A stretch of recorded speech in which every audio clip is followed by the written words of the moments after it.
Si vous êtes nouveau sur la chaîne, n'oubliez pas de vous abonner et de liker la vidéo. On commence.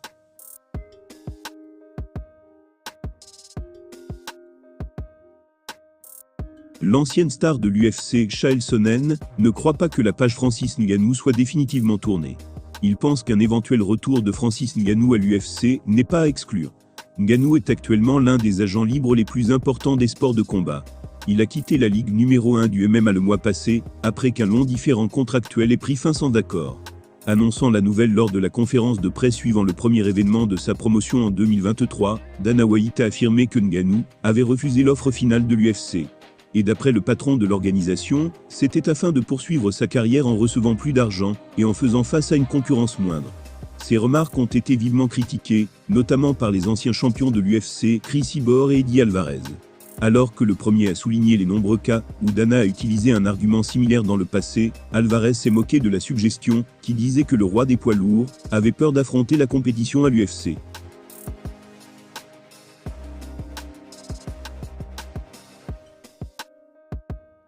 Ngannou lui-même a par la suite et a qualifié les remarques de son ancien employeur de mensonges.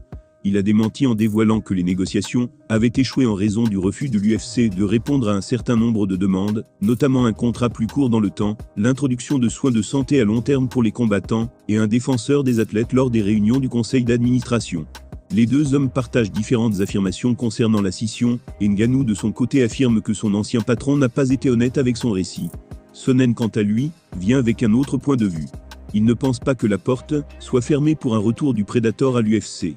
Lors d'une récente vidéo postée sur sa chaîne YouTube, l'ancien challenger au titre des poids moyens et des poids lourds légers a donné ses dernières réflexions sur la situation et l'avenir de Ngannou.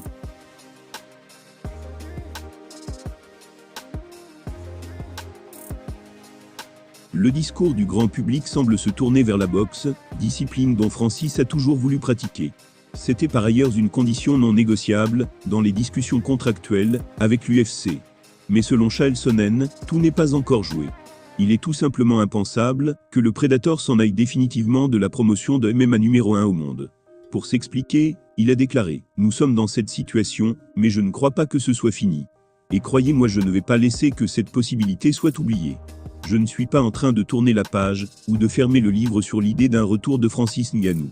Jusqu'à ce que le gars lui-même ne nous dise de tourner la page ou qu'il aille à la retraite, je ne vais rien lâcher. Non seulement je ne le laisserai pas se produire, mais je ne le laisserai même pas se produire au sein de l'UFC.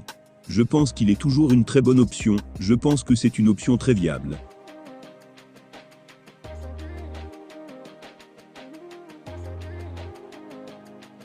Il y a des façons d'aller, et il y a des façons de revenir. Et il ne s'agit pas de brûler un pont, ou de reprocher à l'autre les choses du passé. Ce n'est pas comme ça que ça fonctionne. La règle pour revenir à l'UFC est la même que la règle pour y entrer. Simplement, c'est ce que j'aimerais voir se produire. Francis peut revenir, c'est une possibilité. Pour l'instant, il ne veut pas le faire, mais il peut clairement changer d'avis. Si Ngannou revient à l'UFC, il devra traverser un autre champion pour revenir sur le trône qu'il a récemment choisi de quitter. Suite à la sortie du Camerounais, un combat pour le titre vacant a été annoncé pour l'UFC 285 le 4 mars. D'un côté, l'ancien roi des poids lourds légers John Jones reviendra à la recherche de l'or dans une deuxième division. En face de Bones, on retrouvera Cyril Gane, qui était le dernier adversaire de Ngannou dans l'octogone.